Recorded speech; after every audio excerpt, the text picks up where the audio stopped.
In this series of 5-minute talks, I'm just going to take one possible exam question for each 5-minute talk. Let's consider the question, secularism produces special challenges to Christian belief. Discuss. The first issue here is clearly, what is secularism? It's an ambiguous word because we can talk about either pragmatic or programmatic secularism, and I'll explain the difference in a moment.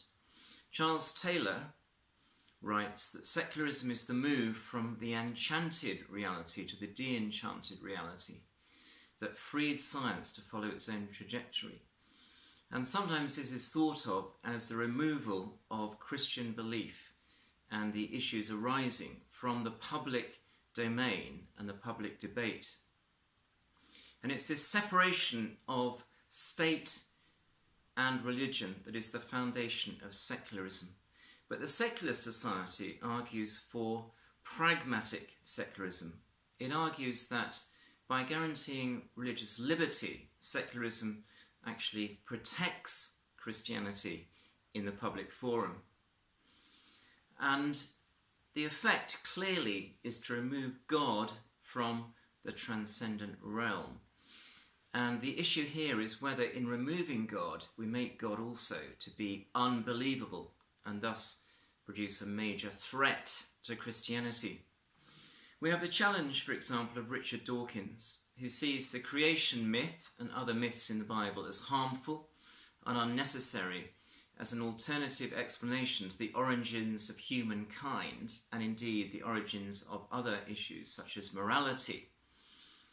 And Christianity, according to Dawkins, has harmful social effects because it intrudes into politics, justice, and indeed into our whole debate about morality.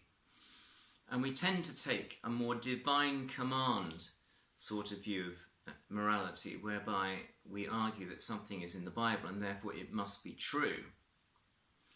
And the teleological worldview argues that everything has a purpose, and it is this particular assumption that Dawkins attacks in The God Delusion, an argument advocated by William Paley, for example.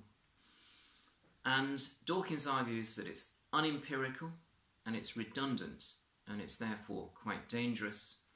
And he actually calls religious education a form of child abuse. Religion, thus, for Dawkins, becomes a meme, M-E-M-E, or genetic predisposition to believe that actually has benefits for evolution. It strengthens, for example, our group solidarity.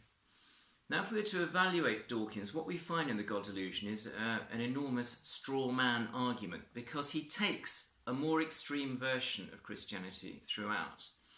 A form of fundamentalism, you could argue, such as a northeastern school that teaches creationism, the creation of the world in exactly 6 days.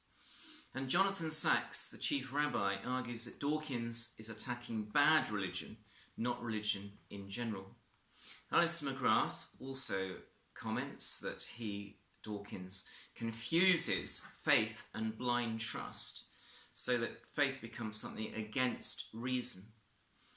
For Dawkins, it's a form of child abuse, religious education.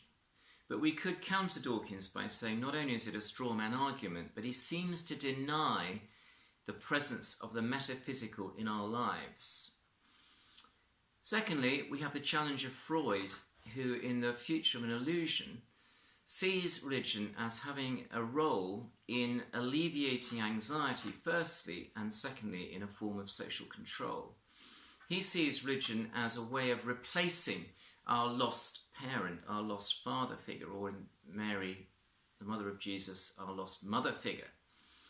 And religion therefore replaces certain anxieties with a fulfillment of our psychological need, but in doing so it demands from us certain forms of renunciation, for example in the areas of sex, in return for a reward which happens essentially in the afterlife, beyond death.